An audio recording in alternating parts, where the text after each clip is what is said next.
আসসালামু আলাইকুম রহমতুল্লাহি ওয়া বারাকাতুহু।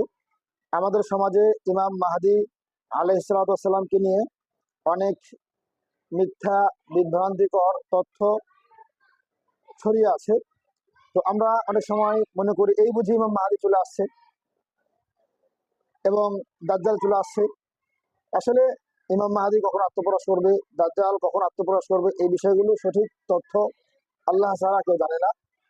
যেহেতু এগুলো কিয়ামতের সবচেয়ে বড় আলামতগুলোর মধ্যে অন্যতম আলামত এগুলো। তো ইমাম মাহদী কখন আত্মপ্রকাশ করবে তা বিভিন্ন হাদিস দ্বারা আমরা জানতে পারি। আল্লাহ রসুল সাল্লাল্লাহু আলাইহি সাল্লাম কিছু আলামত বলে গিয়েছেন। তো কিয়ামতের অনেকগুলো বড় বড় আলামত রয়েছে। তার মধ্যে থেকে সবচেয়ে বড় আলামত হচ্ছে ইমাম মাহদীর আত্মপ্রকাশ।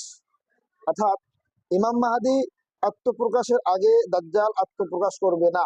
ইমাম মাহদী আত্মপ্রকাশ করার পরেই অন্যান্য যে সমস্ত বড় আলামতগুলো আছে এগুলো আত্মপ্রকাশ হবে।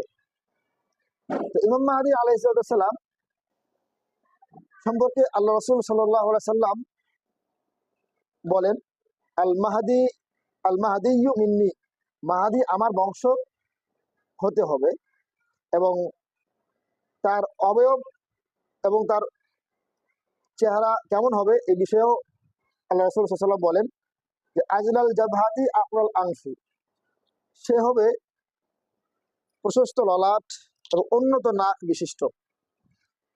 এবং তার সময়ে অর্থাৎ যে সময়ে তিনি আত্মপ্রকাশ করবেন ওই সময়ে পৃথিবীর অবস্থা এমন হবে যে এমলাউল আরদা কিস্তান ওয়া আদলান কামা মুলিয়াত জাওরান ওয়া যুলমান। অর্থাৎ যে সময় ইমাম মাহদী আত্মপ্রকাশ ঘটবে সেই সময় পৃথিবীর অবস্থাটা এমন হবে যে পুরা পৃথিবী জুলুম এবং ভয়াবহ বিপর্যয় ঘটবে এবং জুলুম পরিপূর্ণ থাকবে।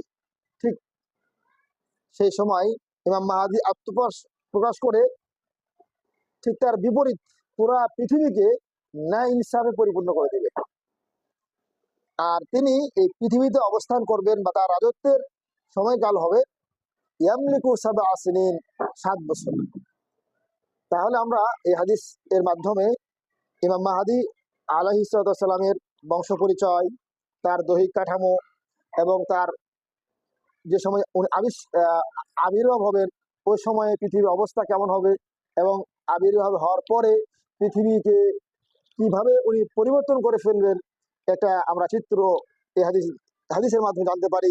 এমনি হবে উনি ওই পুরা পৃথিবী যে শাসন করবেন ওই সময়ে কত বছর শাসন করবেন, 7 বছর। তো এই 7 বছর শাসনের 7ম বছরে দাজ্জালের আবির্ভাব হবে। মানে ইমাম মাহদী আত্মপ্রকাশ না করলে দাজ্জাল আত্মপ্রকাশ করবে না। ইমাম মাহদী আলাইহিস সালামের রাজত্বকালের 7ম বছর দাজ্জালের আবির্ভাব হবে।